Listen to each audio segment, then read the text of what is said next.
Bien, jóvenes, vamos entonces con la tercera y última cápsula de esta semana. Y ahora sí vamos a entrar de lleno al tema que realmente nos concierne en física elemental, que es el tema de vectores en su forma analítica. Lo anterior de lo que vimos en las dos cápsulas anteriores nos sirve como base para poder entender ahora la parte de los vectores. Entonces vamos a irnos directamente a nuestra presentación de los vectores en su forma analítica. Primero que nada vamos a dibujar un plano cartesiano XY, que tú lo conoces. Entonces sobre ese plano nosotros vamos a plasmar o vamos a plantear un vector. Vamos a decir que tenemos ahí el vector A. Si tú recuerdas, la semana pasada nosotros vimos cómo ubicar un vector en su forma polar, ¿sí? En su forma polar, donde tenía magnitud, tenía la dirección y también tenía un sentido. Entonces, si yo analizo este vector, pues este vector, el sentido que tiene es un sentido noreste, ¿no? Entonces, este vector está orientado o tiene un sentido, mejor dicho, noreste.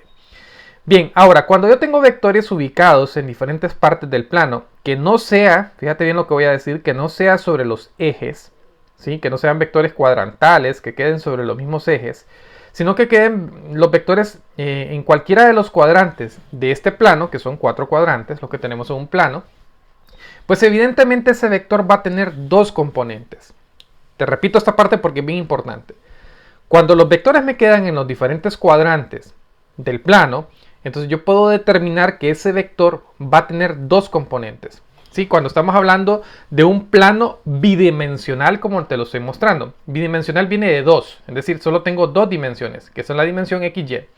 Pero no, en la vida real, práctica, realmente tenemos tres dimensiones. Se analizan los vectores realmente en el espacio.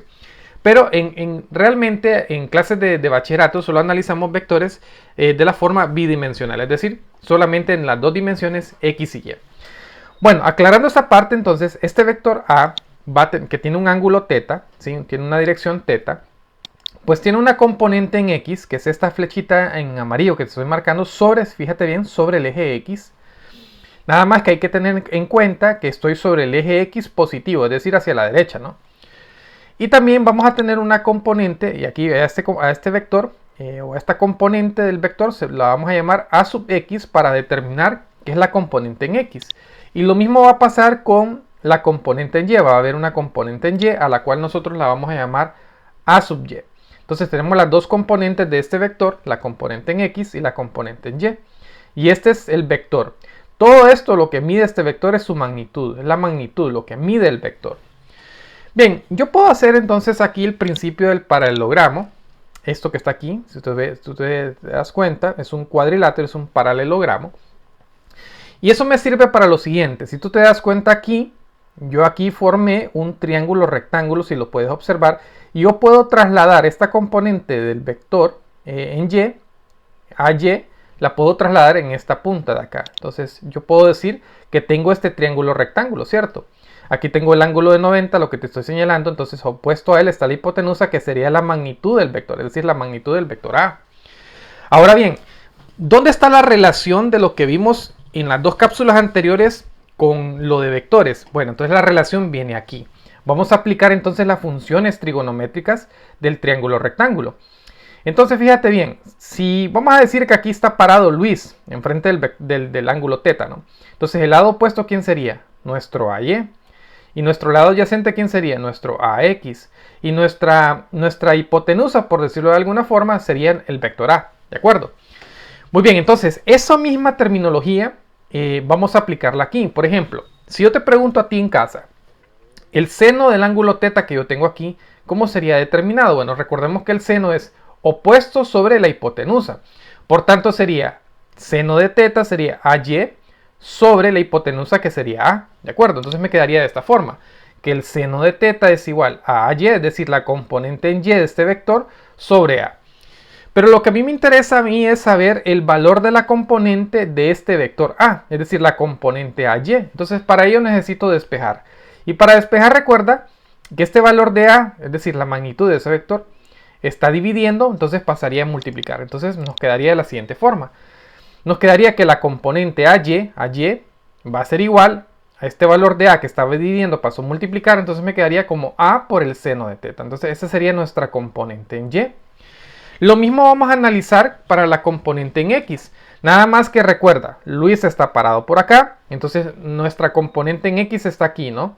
Entonces, ¿quién me relaciona el cateto adyacente sobre la hipotenusa? Ah, dices tú, es el coseno. Entonces me quedaría que el coseno de teta sería la componente AX sobre la hipotenusa, en este caso, que es el vector A. ¿De acuerdo? Entonces vamos a hacer el mismo despeje. Para encontrar la componente en X, AX, vamos a despejar esta A que está dividiendo, va a pasar a multiplicar. Y me quedaría entonces que la componente A sub X sería igual a A por el coseno de teta. Y vean que aquí ya hemos encontrado las componentes de este vector A que tenemos por acá.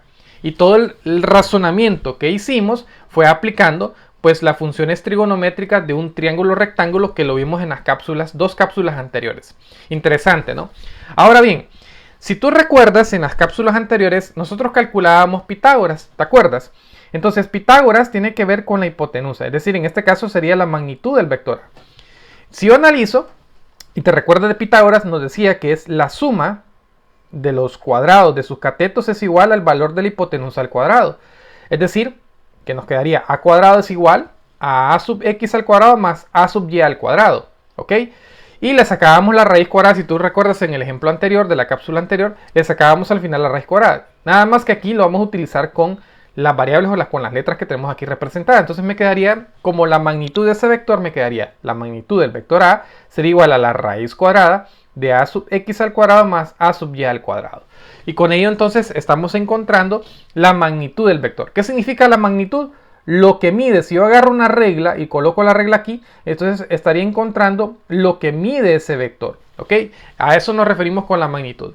Y hay otra fórmula que aquí la vamos a agregar. Si yo quisiera encontrar la dirección de ese vector, pues entonces la dirección del ángulo θ la encontramos de la siguiente forma. Que el ángulo θ sería igual a la tangente inversa de, aquí me disculpan, aquí es el valor absoluto de a sub y de la componente en y sobre la componente en x que tenemos por acá. Bien, interesante, ¿no? Entonces así es como se analizan los vectores o las componentes de un vector o cómo se calcula entonces la magnitud de un vector.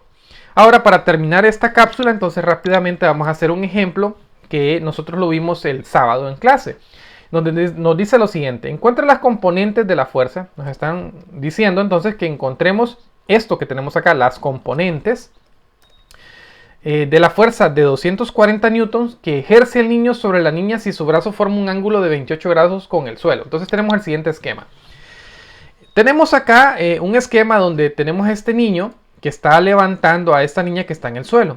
Si ustedes se fijan acá, el brazo del niño, este niño que está aquí, pues está ejerciendo una fuerza para lograr levantar a esta niña, ¿no? Entonces el brazo del niño viene a convertirse en un vector. Imaginémonos que en el punto de intercepción de las manos de los niños, pues tenemos un plano que se nos intersecta aquí en este punto de la intersección de las manos. Y pues que el vector que tendríamos acá sería la fuerza que ejerce el niño sobre la niña, ¿no? Entonces tendríamos un vector fuerza. Si yo analizo eso acá, entonces lo que yo tendría es el vector fuerza, fíjense bien, nada más que, ojo, ese vector ahora está orientado o tiene un sentido del noroeste, ¿no? Noroeste.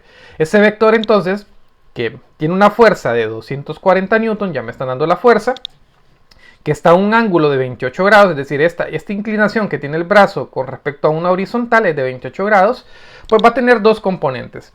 Una componente, como estoy hablando de fuerza F, ¿no? Entonces va a ser F sub X, un vector en X, y un vector en Y que va a ser F sub Y. Hacemos el mismo análisis que en lo anterior, hacemos un paralelogramo, y pues ya sabemos nosotros que para poder encontrar entonces la magnitud, en este caso el valor de la componente en X de un vector, va a ser ese vector, la magnitud de ese vector por el coseno del ángulo θ. Es decir, vamos a encontrar lo que mide o lo que vale, en este caso la componente en X del vector fuerza de 240.